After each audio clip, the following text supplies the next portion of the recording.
வெங்காய ஏற்றுமதியில் நிறைய மாற்றம் நிகழ்ந்திருக்குது. அதை பற்றி பார்க்கலாம். First red onion. இது ஆஸ் யூஷுவல் நம்ம கல்ஃபுக்கெலாம் எக்ஸ்போர்ட் பண்ணக்கூடிய அந்த வெரைட்டி. இதை நாம் பங்களாதேஷ்க்கும் எக்ஸ்போர்ட் பண்ணிகிட்டு இருந்தோம். ஒரு சில வருஷங்களுக்கு முன்னாடியே நான் நம்ம சேனலில் ஒரு வீடியோ போட்டேன். பங்களாதேஷ் லோக்கலில் கல்டிவேஷன் அதிகப்படுத்துகிறாங்க, இந்தியாவிலேருந்து வாங்கக்கூடிய ஆனியனோட அளவை குறைக்கணும் அப்படின்ற ஒரு நோக்கத்தில் செயல்படுறாங்க அப்படின்னு போட்டேன். ஸோ அது இப்போது தெளிவாக தெரிஞ்சிருக்குது.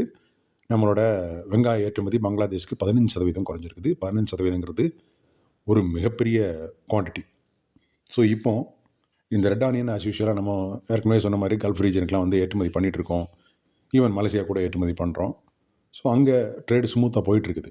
மார்ச் மாதம் பார்த்திங்க அப்படின்னா நமக்கு ஒரு ஆப்பர்ச்சுனிட்டி இருக்குது. அது என்ன அப்படின்னா, அந்த கார்வா அப்படின்ற ஒரு வெரைட்டி பிங்க் ஆனியன் அப்படின்னு சொல்லுவாங்க. அந்த பிங்க் ஆனியனுக்கு ஆஃப்ரிக்காலையும் யூரோப்லேயும் அதுக்கு ஒரு மிகப்பெரிய கிரேஸ் உண்டு. மக்கள் என்ன விலைனாலும் வாங்க தயாராக இருப்பாங்க. ஏன்னா அந்த மாதிரி ஒரு கிரேஸ் உள்ள ப்ராடக்ட்டு இந்த பிங்க் ஆனியன். இந்த பிங்க் ஆனியன் மார்ச் பாதியில் கல்டிவேஷன் வரும்னு நினைக்கிறேன். ஸோ அதை நாம் யூரோப்புக்கு ஏற்றுமதி பண்ணலாம். யூரோப்பில் அதுக்கு ஒரு நல்ல விலை கிடைக்கும். குறிப்பாக இங்கிலாந்தில் நல்ல விலை கிடைக்கும்.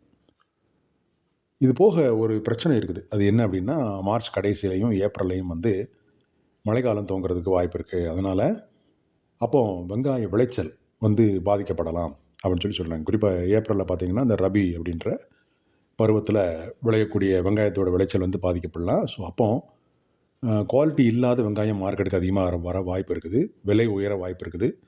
ஸோ அல்டிமேட்டாக அந்த சமயத்தில் வெங்காய ஏற்றுமதிக்கு மத்திய அரசு சில கட்டுப்பாடுகள் விதிக்கவும் வாய்ப்பு இருக்குது அப்படின்னு இப்போ அந்த ஃபோர்காஸ்ட் சொல்கிறாங்க.